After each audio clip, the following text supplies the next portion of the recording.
right. Bond, James Bond, Goldfinger's jet, yes. And here's the cockpit. It's all being restored here at the Ian Fleming Foundation. The cockpit. This is where Pussy Galore was flying the plane. And this is where Bond comes into the plane. This is unbelievable what they're doing with this. They've got about a 22-foot section of the plane, and they're restoring it to its original condition. It's amazing what they're doing. Cleaning it up. They're going to re-put in instruments in, recalibrate everything. It's going to be spectacular. You can kind of look at the cockpit here and see what they're working on everything. But look at that. Yeah, there you go. Honor Blackman was right here. How about that? Pussy Galore.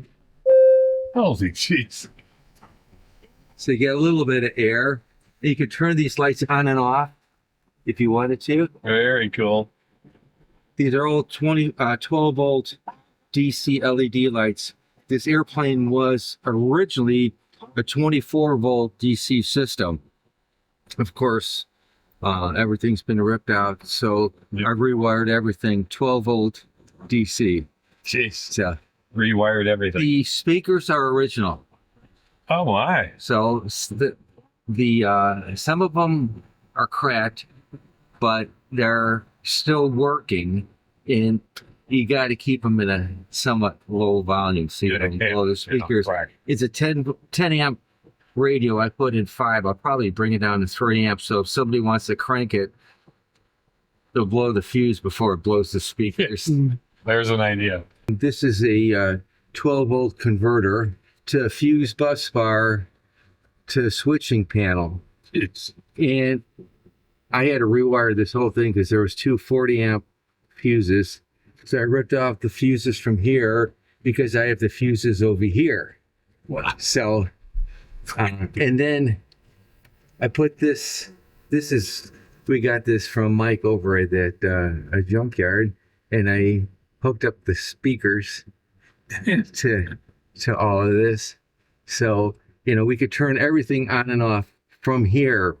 Wow. But by and large, what I've done is I hooked up all the lights to switches in the cockpit. So you could turn on and off the no smoking seatbelt signs, the wing inspection light in the on the side of the aircraft.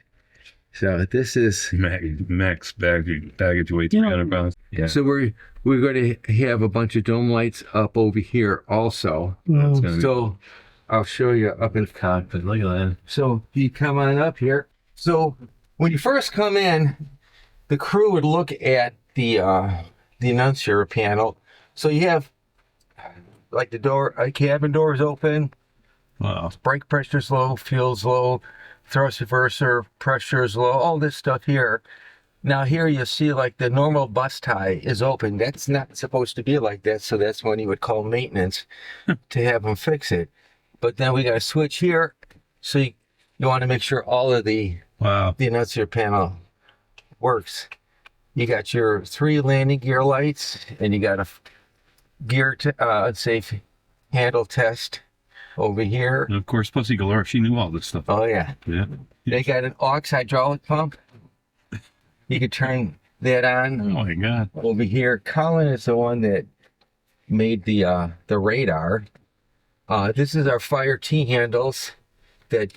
This are your 4 engines. So you have, if you have a fire, you pull the handle out and it shuts off fuel, hydraulics, trips the generator and all. And you go down here, you test, it's the aft compartment overheat. But when we go like this, as a crewman member, that's not completely a valid test. So because we'll keep it on in the museums like this. Normally, for a crew member testing that, I put a switch over here that nobody knows about because it's not supposed to be like this. So now when you do test the fire T-handles, you get the bell. Also, we have the It's a smoke detector light. That comes on over here.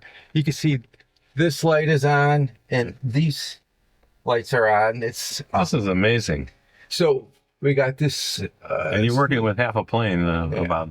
So I could turn all these lights off here. If you're running at night, you could run with just the red light. The no smoking seatbelt signs work. The wing inspection light works. So what was this like when you got it? I'll show you pictures. It was a rat trap. Literally, I bet. For me to wire up just the bell and run the wire, there's a bell over here where it originally was. To come up all the way around here took me 8 or 9 hours just to run the wires. Wow. I've been working on this for I can't tell you how long, and I have 4 terminals over here for power, and to try to, you look at the back of these Canon plugs, there's copious amounts of wires, and I had to find out which wire was what, because there was Oh my God. no schematic to be had. So my wife tells me when I get buried, I'm going to be buried with my multimeter, because she knows whenever I'm walking around, I have a multimeter in hand. And that's how I did all of this. It's amazing. So this has been many, many, many hours. How much longer do you think? It's getting close. It's getting close. I took out the fuel panel over here to kind of clean it up, and I mounted the radar so it doesn't flop around, and or if it's in a museum, nobody steals it. But Right. Will all the instruments be inserted in all the? We are in the process of trying to get some funding in or contacts to try to do that. Wow. When you say funding, what does it cost to get something like that? That's a good question. Well, what these instruments here them first. are paperweights. They're nobody uses them anymore. Because even if you did have a jet like this to get these instruments certified, I don't even know if there's anybody that still does that.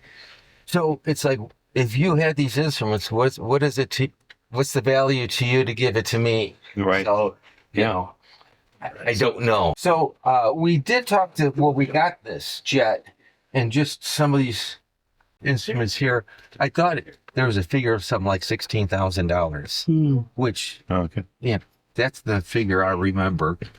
So, we're going to find it. It's just a matter of time to find it. But are they easily found, or are they is it the price that's stopping you? Both. These instruments are not just intrinsic to the Jetstar. They're used in other jets too. So we could find different gauges. So it's just, they're in some shop or somebody's basement somewhere. I have no idea. We gotta. The hunt is on it. Exactly. So if you're watching this video and you have them sitting in your basement, let us know. Let us know. So, but that's where we're at right now, and who isn't really? Yeah, it really is amazing. I was just to do this and to have this vehicle, this iconic Goldfinger vehicle. To be working on it is just absolutely stunning. Oh, I'm tickled pink to be part of it. And when I told Doug I didn't want this to be a static display, in the museum dark. I wanted to bring this old girl back to life as much as we could, and we're doing it. Now that was so cool, and I love the way he ended that. And it really hit home when I was telling my beautiful wife about this. And I was telling her about this huge restoration, and this guy's making the lights relight and the bells work and the stuff in the cockpit works. And they're trying to make it look as close as they can to what it was in the movie. And she asked me, why would they do this? The plane won't be able to fly as it is, and it's going to be sitting in a museum. People aren't likely to be able to touch all these buttons. And what I really like is, if you listen to what Steve said at the end, I want to bring this old girl back to life. And that's really what the Ian Fleming Foundation does. So it's kind of cool. It's a huge effort.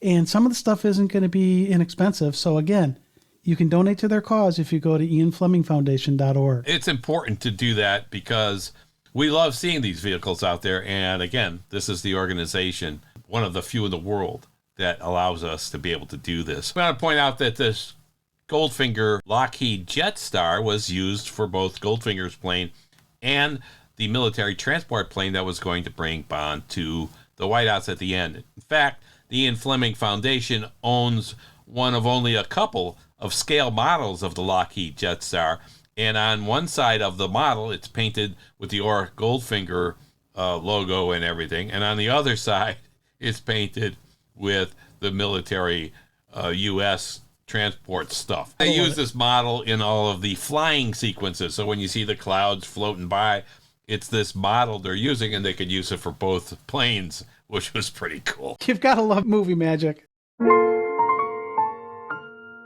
This is Dan And Tom of SpyMovieNavigator.com and our show, Cracking the Code of Spy Movies. If you like this video, click like and the subscribe buttons right below. And if you like this video, you can see another one similar to it right down here. And you can reach us on social media right here. Thanks for watching. We appreciate it.